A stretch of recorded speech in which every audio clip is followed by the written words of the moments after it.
That was when I was 30. And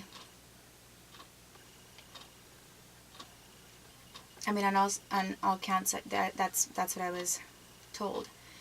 And I know that it's been 5 years since,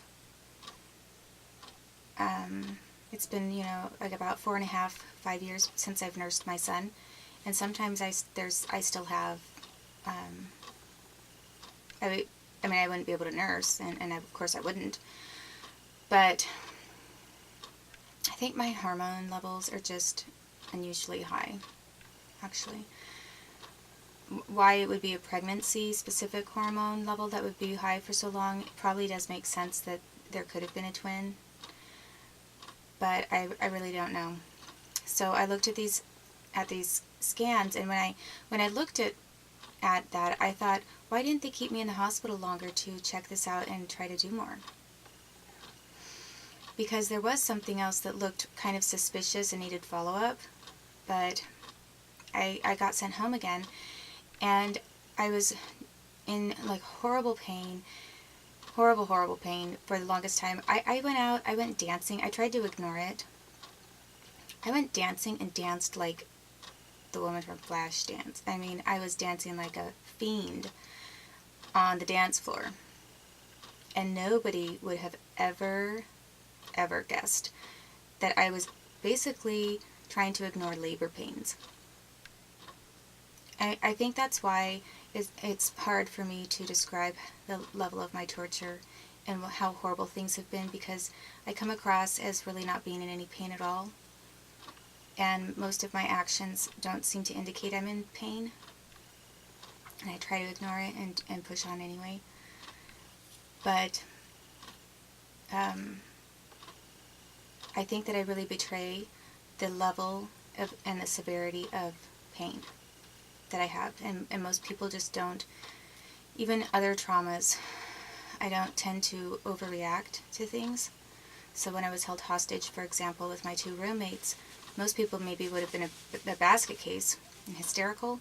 I wasn't. I just kind of called it matter-of-factly and just said what had happened. And my 2 roommates, housemates, wanted to get counseling, but I didn't feel like I needed it. I felt like, well, what's done is done, and now we move on. So, that trauma had begun and ended, and if I heard a strange noise, I would jump, but there was no reason to fear what didn't exist anymore. So anytime I've had really anxiety or post-traumatic stress syndrome, I think it's because, and for example with this torture that's been ongoing with the United States, it's because they haven't stopped. And when they stop, there are many things that I could do, the kinds of things that I was doing before they first started torturing me, that my life would be much, much different. If it seems like I'm able to do a few things here and there already, I can't explain how much more organized I would be if this was not occurring. And I feel that it's been an example of organized crime trying to disorganize and destabilize my entire life. I really don't see any kind of research objective in that, other than trying to ruin and destroy my life. And have me running all over the place and disorganized. People, any civilization and any person, if they don't have time to organize themselves, then they cannot go to the next level. You have to be organized for anything. As a person, as a human being on your own, and as a society. They could talk about higher levels of civilization and the different art and different things people could do later. Well, it's because you're organized and you have the chance to be organized, put things together for your survival, and then you can work on other things for your family.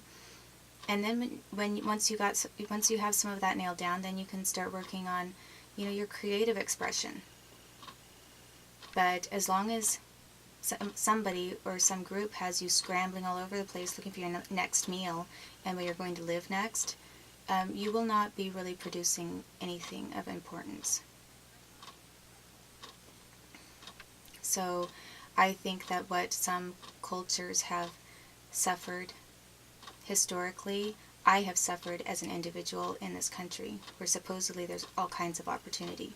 And I would really like to know when I get my chance to just be treated like a normal citizen.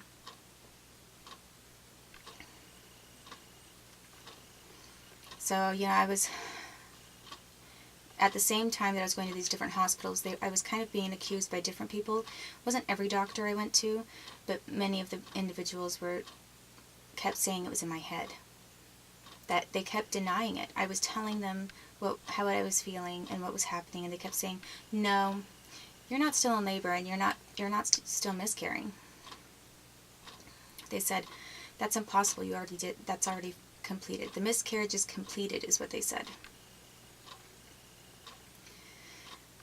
So over and over, they kept trying to portray me as a hypochondriac who was having phantom pains, which is imaginary pain that doesn't even really exist. Supposedly, I was having imaginary pain when everything had completed. And much later, and like a couple months later, I then tried to go to another hospital, and I was just crying. And I begged the radiologist, I said, "I don't know what happened with the last radiology reports, but someone really needs to look," because they kept saying, "The radiology reports look fine. You look like the miscarriage is completed. There's nothing left." And so I said, I'm in so much pain. I've been bleeding. And actually my bleeding then was kind of off and on. I wasn't noticeably bleeding all the time, so it didn't look like I was in a crisis. Like the bleeding had tapered off for the couple months, but I was still having labor pains all the time. And I wasn't going around telling my fiance at the time and telling other people I had labor pains all the time. I just was in bed more and not as social, and I was more tired than I usually am.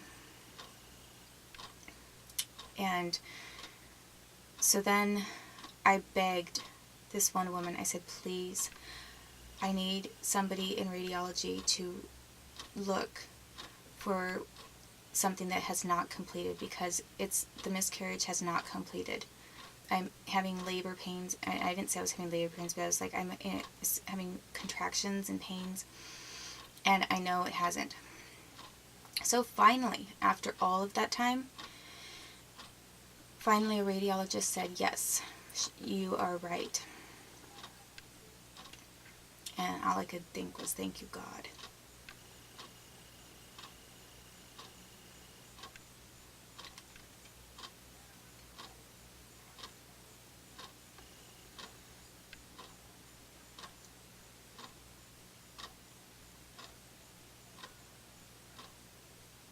Because I was really tired of being invalidated. When almost every time that I wasn't one to exaggerate and make things up.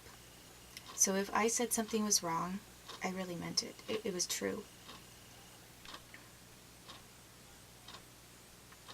And to not be the kind of person to jump to extremes on physical pain and to be invalidated constantly.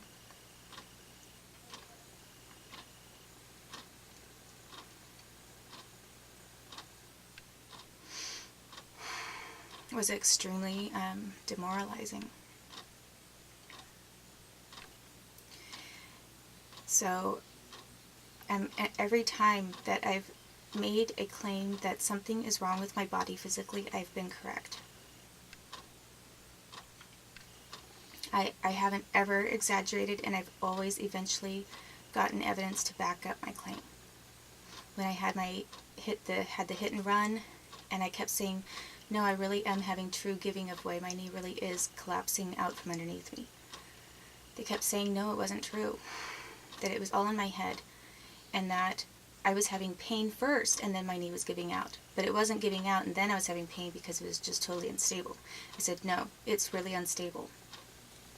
I said, it's giving out in the middle of my walking or going downstairs, and then after it does that, after my knee kind of collapses from under me, then I'm in pain.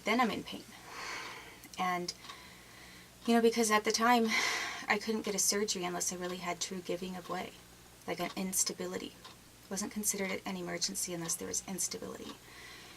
And I wasn't lying. I wasn't lying to try to get something out of somebody. I was telling the truth. And finally, 7 months later, I finally got the surgery, and they did confirm I was not lying. I had much more extensive damage than anyone thought I did. I had bone that was already by that time dead. So I had necrotic bone. They call it necrotic when it's dead bone. They had to go in and laser and chisel it out. I had extreme blistering and swelling underneath my patella, under the kneecap. And they had to laser all of the blistering out from underneath my kneecap. And the doctor who did that was Dr. Jonathan Greenleaf. I think he did a good job of the surgery. In general, my knee was much better. So I was really not somebody to exaggerate. If I said something was wrong with my body, I didn't lie, and I was usually uncanny, and in an uncanny way, I was very correct. I think I'm very in tune with my body. So that was one time where I was really invalidated, and then finally, well, I guess the first time maybe was when I knew I didn't have a cervical cancer problem, or I didn't need a PAP, and I was right about that. And then it was the knee, and I was not making up how bad my knee was, and I was right about that, and they ended up validating me on that.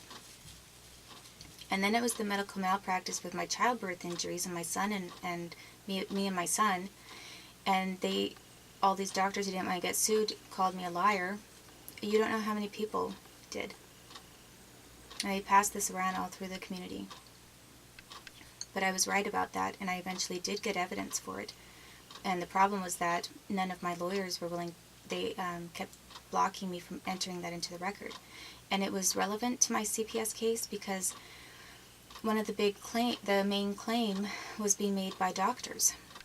And their whole idea that I was mentally ill was that I was a hypochondriac and paranoid and would endanger my son by exaggerating things that were not even real. So, I eventually did get confirmation on that. It's just that I've never been able to share that with the public or put it in a file. And so then the next thing that was happening is I did not have a completed miscarriage. I had ongoing labor for months. I was in a lot of pain. And so finally, when somebody at the 5th hospital I went to, when the radiologist finally came back and said, yes, you are right. Your miscarriage is not completed. There is still remains of some kind, of something, not of the baby, but of the placenta or something like that. Everything's supposed to come out of your body. And maybe it was the idea of this other twin thing in the ovary. I don't know, but they said that I needed to have a surgery. And so I just thought, thank goodness, if I have to have a surgery, because I think it's probably indicated after 4 months of being in labor. And so they said that the surgery that they would have to do is a D&C because they have to open up the cervix and go inside and then make sure that they could clean everything out. And then after they did that, then my body would think that it wasn't pregnant and I wouldn't bleed as much or whatever. And I was supposed to have bleeding for a little while afterwards, but then it was going to heal up and I wouldn't have the labor pains. And what is true is after I did have that surgery, I didn't have any of those labor pains or cramping anymore because I had them every day.